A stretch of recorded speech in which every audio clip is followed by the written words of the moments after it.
Hoje trago duas inquietações que já nos batem à porta, mesmo quando fingimos que não estamos em casa.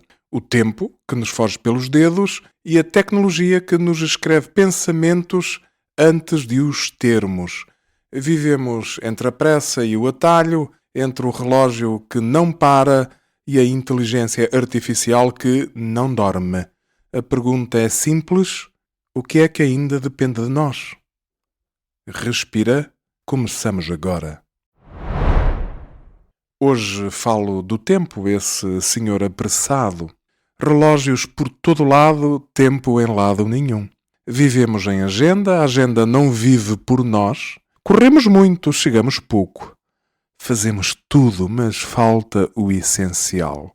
O essencial é simples: estar, ouvir, respirar, cuidar. O tempo não se ganha, cuida-se, escolhe-se, defende-se. Prioridade é isto: dizer sim ao que dá sentido, dizer não ao ruído. Isso não é egoísmo, é ter norte. Inspirar, expirar. 1 minuto inteiro é muito quando estamos presentes. Basta um gesto, um telefonema para a mãe, 2 páginas de leitura, olhar o céu, sentar no chão com uma criança, dizer obrigado com olhos nos olhos. Medimos passos, esquecemos de medir abraços, contamos tarefas, perdemos conversas. O urgente grita, o importante fala baixo. Convém escutar devagar, convém escolher melhor. 3 perguntas do bolso: serve alguém? Posso aproximar-me do que sou? Posso fazer com calma? Se a resposta é sim, entra. Se é não, sai, sem culpas, sem drama. O tempo é finito. Não para assustar, mas para acordar. Cada manhã é recomeço, cada tarde ainda pode salvar o dia. Cada noite pede gratidão. No meu bairro de Campinho aprendi isto: o tempo tem terra nos pés. Quem corre sem olhar, cai. Quem anda com passo certo, chega inteiro. Cria margens, reserva silêncios, protege as manhãs sem ecrã, desliga as notificações. Atende as pessoas, o resto espera.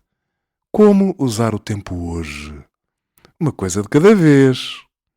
Entre uma coisa e outra, um silêncio. Um copo d'água. 3 respirações. Um obrigado. Se der, repete.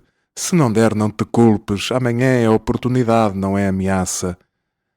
Que o relógio conte horas e que nós contemos histórias, as boas, as que ficam, as que nos fazem mais humanos. Fica a pergunta: o que conta mesmo para ti hoje? Respira. Escolhe uma coisa. Faz com presença. Continuamos já a seguir. A inteligência artificial entrou na escola. Não pediu autorização, não esperou despacho, entrou pelo telemóvel, pela curiosidade dos alunos, pelo desespero de alguns professores. A pergunta é simples: é ferramenta ou é muleta? Um aluno pede um texto. A máquina escreve em segundos, com introdução, desenvolvimento e conclusão. Perfeito, polido, impecável. Mas pensemos devagar. Se a máquina pensa por ele, quando é que ele aprende a pensar? A escola não é uma fábrica de respostas. É um laboratório de perguntas. E pensar dói, demora, exige silêncio, exige erro. Paulo Freire lembrava que ensinar não é transferir conhecimento, é criar condições para o pensamento crítico. E aqui está o risco. Se delegamos o esforço cognitivo, estamos a formar executores, não pensadores. António Nóvoa tem insistido numa ideia essencial. A escola precisa de sentido, precisa de relação humana, precisa de comunidade.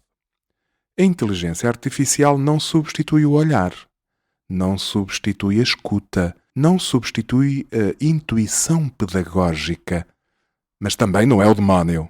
Pode ajudar a planificar, pode sugerir estratégias, pode adaptar exercícios, pode libertar tempo. E tempo é ouro na educação. O problema não é a tecnologia, é a dependência, é a preguiça intelectual, é a ilusão de competência. Copiar sempre existiu, agora copia-se melhor, com mais estilo e menos esforço. O que fazemos então? Proibir? Ingênuo. Ignorar? Perigoso.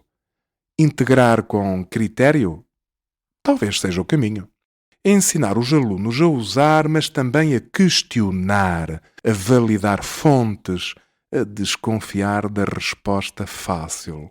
A inteligência artificial não deve substituir o pensamento, deve provocá-lo.